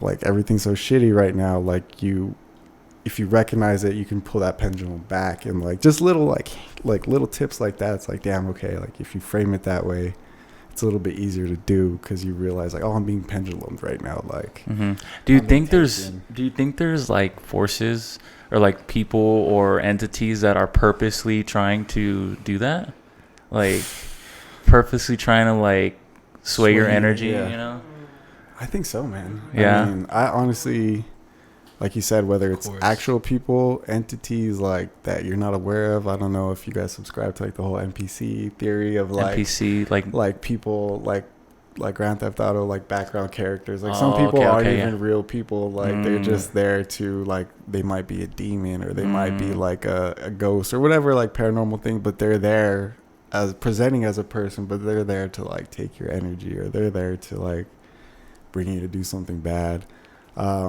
I would definitely believe, or, like, subscribe to that, like, that's possible. Or, like, certain people, they're just so like caught up in the low vibration already that, like, it kind of just becomes who they are. And, like, yeah, it may be a little bit more sinister. Like, what? Go ahead. I'm sorry. No, go. No, I'm listening, bro. It's your turn. You I was pretty much done, man. Yeah, just to answer your question, yeah, like, I think that's possible. Anything's possible, man. We live in a very dude, I think if there's a time where anything is possible, like, we realize that, bro, because it feels like we're in a fucking movie sometimes, dude. Like, absolutely, man. Yeah. Again, if you don't even, like, if all this last 20 minutes, 30 minutes of, like, energy talk, like, it's just whatever to you, like, just look at the world right now. Like, it's so, like you said, it seems like it's scripted, or, like, what is going on? Like, something feels weird. Something feels like maybe we're on a different timeline, or, like, I don't know, man. There's just, like, so much. I feel like people can feel, like you said, something's off, or, like, I don't know, like, there, even if you don't believe in energy at all, like, you can just, as a person, feel like, I don't know, like, for sure, we may be, like, things may not be as they appear in general, like, whether it's the news, whether it's this or that, like, there's, I feel like, a more acceptance that we're in a crazy time right now. Like, what were you gonna say? No, I mean, basically, I was just gonna say that, I mean, yeah, I've had those experiences where, like, I feel like certain people are, like, just leeches, bro. Like, they just feed off your energy, and essentially they're just there to kind of suck you dry, bro. Essentially, like, they just take you off of, like, your higher self, and they keep you, like, at a low vibration and everything. And I've looked at it from that perspective, and looking at it from the other perspective of, like, when I'm, like, practicing, like, doing, like practicing, like, gratitude and, like, you know, positive thoughts, and, you know, keeping my energy clean and things to that extent. Like, I've seen how it can manifest, like, in, like, how you said, kind of, like, distort reality, dude, like, to create it to what you want it to become in manifestation. Like, when I apply those things, like, I can see how, like, I believe in it, because I feel like when I do practice those things, like, things play out the way I want them to play out. And I think my biggest thing is, like, how do we do that, like, every day? Like, because that's my problem, is, like, I don't always feel like at that level every day, but, like, when I do feel at that level, like, it works exactly how I want it to work. It's like a snowball effect. Like, you're like, wow, that went right, and now this, like.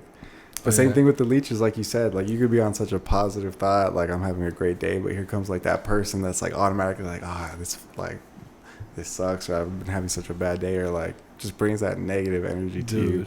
And, like, whether they realize it or not, like, that's just, you just killing you. You're like, I can't, like, I'm sorry, like, I'm just trying to, like you said, keep it clean, like. Like, I'm in my zen, dude. Take but that shit elsewhere. It happens, man. Like, the best you could do is, like you said, consciously. Like, the more that you become conscious of trying to be positive, Right. you're like, oh, okay, it just comes naturally. It's the way you frame things. Like, one of my favorite running quotes, it's like, I don't have to run today. I get to run today. Like, dude. And I didn't start looking at life like that, bro, until I literally lost my leg, bro. Like, I used to take all of that for granted, bro. And like now it's like, it's all I want, bro, is like to have a healthy leg. Like, I just want to be able to run now. Yeah. And so, like, I'll never take it for granted. I just hope one day I can actually run, dude, because it's not looking so good right now, bro. You'll get there, man, day by day, bro. But yeah, you'll like you said, you'll see it that way. Like, damn, you know, I'm not always going to get to do this, or like my young body is not going to always be what it is. Like, I get to like do this. I know it sounds grim, but I like to like run by like a cemetery or like somewhere that's kind of like depressing and be like, man, it totally shifts like my perspective. Like, I only got X amount of days. Like, I got my 2 healthy lungs, my 2 healthy legs. Like, I didn't want to do this run at all. Like, I did not feel it, but I get to do it. Like, I don't have to do it. Like, and just those little like positive, that's where you could put like the positive mindset like into true practice, is just like reframing things. Dude, and it gets you vibrating like at a whole different level, dude. I mean, it really does like it just puts you elsewhere, bro. There's just like no positive in being the opposite way, like just being like negative on everything. Like, sure, you can, it's easier, but there's no positive outcome. Like, at least if you're faking the positive, like, I'm gonna stay doing this, it's not gonna manifest in anything worse than if you were like just down all day and not trying it. Like, you're not gonna have any. Yeah, I think that's why we keep, or that's why I like continue to do this, bro. It's really the energy. Yeah. Because after every conversation, I'm just like, it feels like I'm back to the mindset of like, damn, like we just did something special, you know. No, absolutely. It's always like that. Like, after every conversation, you know, it's like, damn, like it was a special moment, and like we're gonna capture what this was, and we're gonna share it, and shit. I mean, we were just talking, like, you guys listened to Eddie's episode, like you said 3 or 4 times, bro, and like every time you're just like, damn, like this was special, bro. So I mean, even just that, and that's energy right there. Yeah, that's to tie it all the way back to Run Club. Like, I really feel like that's what has made it what it is. Like the people's energy, like being so positive because of running, but also because they're, you know, meeting cool people, they're making connections, they're having a good coffee, they're enjoying a good brunch. Like, it's all positive. So like the fact that we're growing and multiplying, and like now there's all these run clubs and different, you got long distance clubs, you got all girls clubs, shout out Girls Run the 915, shout out. We even have 2 clubs now, like affiliate clubs with EP Track Club, Sexy Pace Sunday. Like, at the end of the day, it really is all energy. Like, what type of energy are you going for? Like, and the beautiful thing is now there's so many options. Yes, you're going for the run. Yeah, you're going to be like at this spot, but you just want to go for the good energy. Like, why do people want to like come here? Like, I wanted to come because I was like, hell yeah, dude! Like, good people.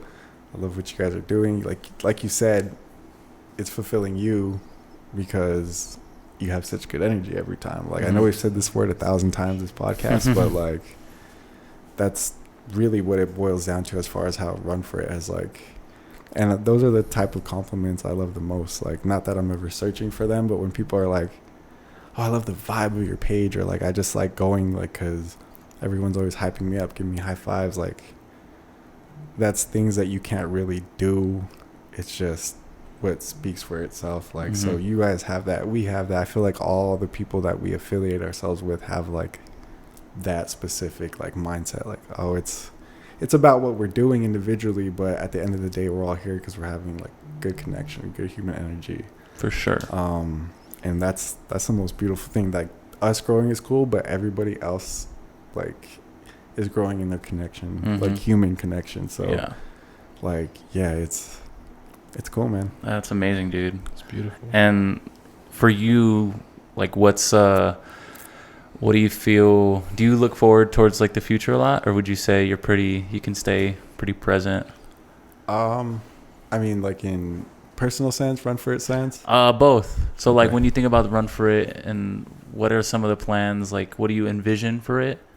because everything I feel like evolves. Like everything continues to evolve. I feel like you have to, you know. Yeah. So for you yourself and Run For It. You know? For Run For It, I mean, the sky's the limit, really. I feel like, again, even just if you had told me this point last year, like, oh, you're going to be, you know, doing runs in Austin or like doing this massive month of January where we did Elmont, Dead Beach, you know, Connective, like all these things, I would have been like, that's crazy. Like, there's no way. But at the same time, I'm like, okay, that being the case, like, there's no reason that in 1 year, 5 years, like, we're nationwide doing runs, like, everywhere, have multiple things going on, clothing, like, again, much bigger than just the run itself, but the way things have already progressed, it's like, man, there's no limit on this. Like, even myself and Brian today, we were talking about this concept that I'm like super excited. I can't announce it, I'm sorry, but I'm like, damn, dude, this is like on the MVP. Come on, you can't announce it on the MVP. I'll tell you guys off camera. Okay. But just stuff like that, I'm like, damn, man, like nobody's done this. Like, this is perfect. I think we just get like a little high off of that. Like, what haven't we done? What can we do? Like, just keeping it fresh. So yeah, like we can do so many things, and we are going to do so many things. So the future's bright. I mean, like, we didn't envision it getting here. So the fact that it's here, it's like now we have like a playground of the world to like hopefully just expand and always keep it like its core value. Like, I never wanted to not be about running at the end of the day and not, you know, feel like corporate or sold out. Like, that's the hard thing too, is like, you know, we do have people approaching us from like X business or whatever, but I'm like, I'd rather just keep it how we've done it. Maybe it grows a little slower, but we stay true to ourselves. Like, it's not anything forced or like, cause like selling out and shit. Yeah, that's the one thing that I'm like not worried about, but I definitely want to always maintain like our control over it and hopefully keep that same vibe, like no matter how big it gets, no matter what we do, like for sure. Yeah, because it could go, you know, I think everything, it could go south too, and like people just, again, it's trendy, or you like can get people lost are like, in the sauce like, too, my friend. Yeah, Don't get lost in the sauce. Be the sauce. So yeah, man, Run For It. Anything's possible. And myself, I guess it kind of just ties into that. I'd love for this to like one day just be all I do, and like be so caught up in it that like I don't have time for anything else but this. And you know, I would love to expand into doing different things. Entertainment wise, I've always been like, I love my passion. I really like identified it this year. It only took me 33 years. That gives me so much more like ease. Right. Yeah, like I really identified it this year. Like, I really just do love like putting things together, like as far as events go. I used to work with Neon Desert when that was a thing, on the hospitality team, like putting together music festival, putting together like artist stuff. Nice. Everything that we do, I'm like, damn, like I really do get like this isn't a job, like I love to do this. Yeah, fulfillment thing. So like the fact that Run For It has given me that opportunity, it just like opens the door to do more stuff like that. Again, me and Brian were talking, like we just have so many plans and just ideas of like, okay, now we have a platform per se, like let's not fumble it, but just make it like 10 times different things. Like, who knows where this could lead us? It's already led us to crazy places. So it's like, it's crazy the drive you get, or just like the surge of motivation when you think about like ideas or certain possibilities. We're like, oh shit, that's what gets us. And it's like, get your touch, like that first touch of like what it can be, and like you've seen it like on a big scale. Like, I'm sure you now, like, you thought this was the limit, and like that should just like, no, absolutely. And it's cool, man, because again, like it's like we're still just on the large scale of things. Like, we're not anything. Like, it's at the end of the day, I like to just try to keep it chill and be like, yeah, we're just a run club. Like, but I had a conversation with Joanne from Podium, who I've become pretty good friends with. We had our run there a couple of weeks ago. She's right next to the gym where I go to, so I see her quite often. But she's an amazing person, obviously built Podium from the ground up, and she just like, we had a really good conversation again, because she was just like, well, why can't it be like nationwide, worldwide? Like, why can't you have city funding and like people paying for this stuff for you? Like I love what you're doing. Like, just do it. Like, there's no limit on this. And it kind of like was a check to me, because I was like, you're right. Like, I don't know why I would think so small. Like Right. there's so many things to be done, and just like again coming across people that have that drive, that have done it before.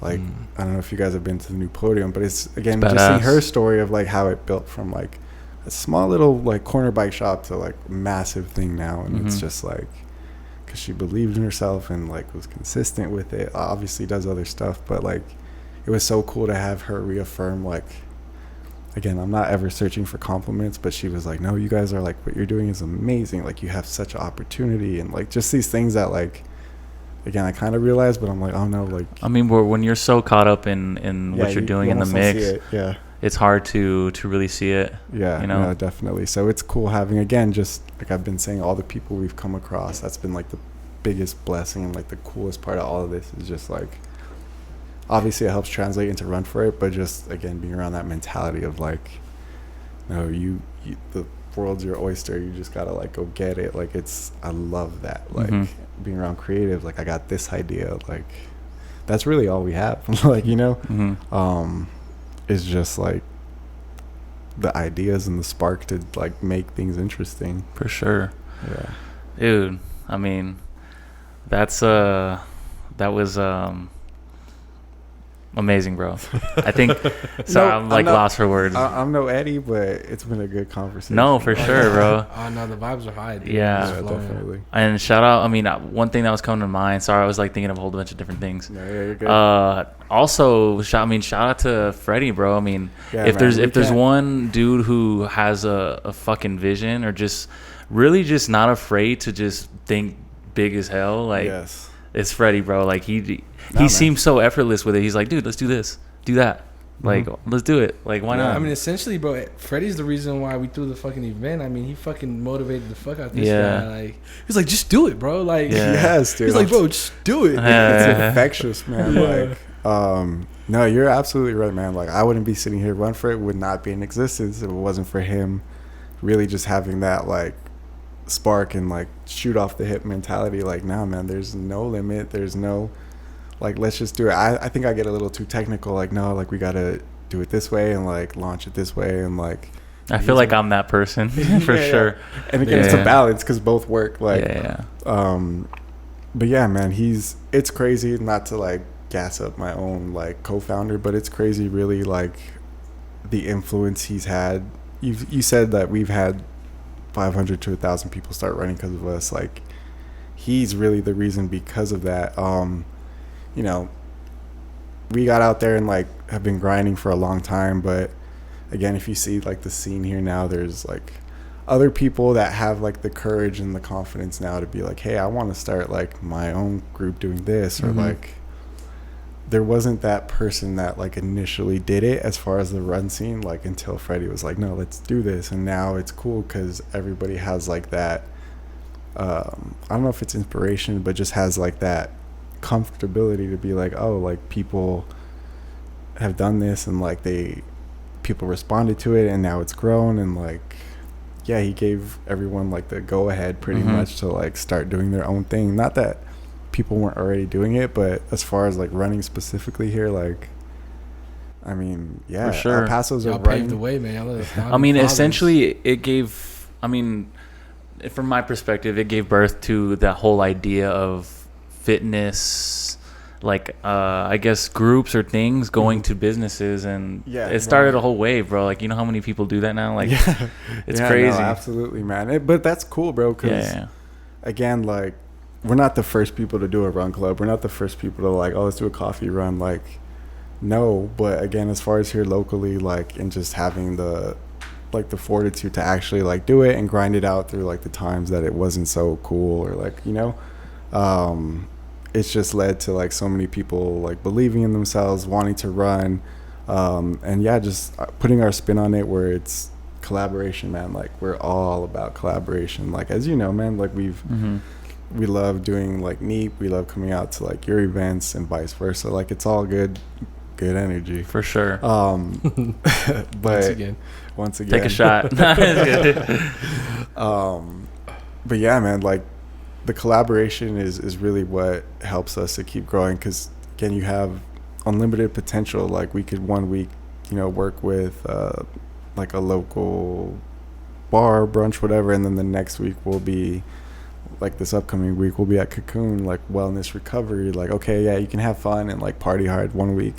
But the next week we're gonna like show you, hey, if you're a serious runner, we got some recovery. This is like how you. Dude, I was just there, man. yourself. That's an amazing spot. Yeah. That fucking cold plunge is no joke, man. How cold is it? Like It's at least 30, like 40, 38, 40 degrees, bro. Did you try it? Have you tried it yet? I haven't tried it there. I've definitely cold plunged before, so I'm Yeah. excited to like really use that venue now because they got the cold plunge.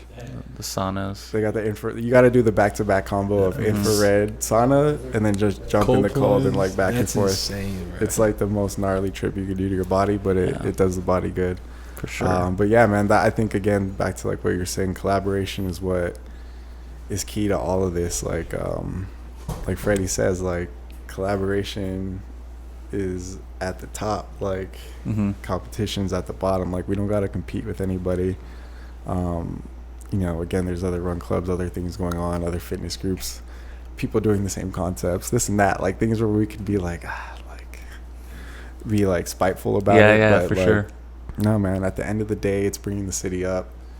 I feel like we really are a running city now. Maybe I'm biased. Obviously, I'm biased. But, like, I can attest to 5 that, years for sure. ago, like, it's not... You don't see people out in the street now like you do. Like, oh, man, there's, like, random people running. Like, you go to other big cities, that's the norm. For sure. And that's never been the norm here, but I feel like we're slowly getting there. Like, Yeah. yeah, because El Paso doesn't have a good rep. Yeah. No, it doesn't. Slowly but surely, man. Yeah. Maybe we'll start getting a lot more trails now, too, now that Yeah. this is a thing. Yeah, trails. Yeah. And even just the fitness scene in general here. It's been like beautiful to see again, like the last 5 to 10 years. All the entrepreneurs, all the local gyms, all the like even influencer type of people that are still doing fitness, but again, just encouraging people in the city to get out, like CrossFit gyms, you know, even down to like all the yoga people that are popping up now. Like we really have it here now. Like it didn't used to be like that. So I think that's like what hopefully we're most proud like to keep building on is like, hey, we're an active place. Like, yes, we like our Mexican food and We like drinking. to party hard. Like those are the first two things that people think about El Paso, but I'm hoping the third thing will be like, nah, they actually have like a lot to do fitness wise out there. Like we have so many options. Like you said, there's trail runners, trail bikers, regular street bikers. Like there's so many little groups here.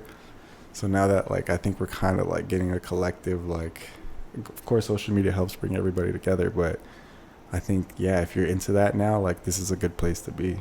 Hell yeah. Yeah, definitely. That is episode 47 of The Most Vulnerable Player, MVP. Mr. Thomas. Mr. Thomas. Mr. Thomas. Mr. Run For It himself. Thank you guys for having me, man. Yes, I sir. appreciate it. Hell yeah. It was a pleasure with y'all. Thank you guys. Long overdue, my boy. Appreciate you, man. Yes, Mr. sir. Curry. Shout out to Appreciate Vic. you guys. Shout out to Ace in the back. What? Wow. Team Kendrick all day. Moral of the pod. It's about good energy.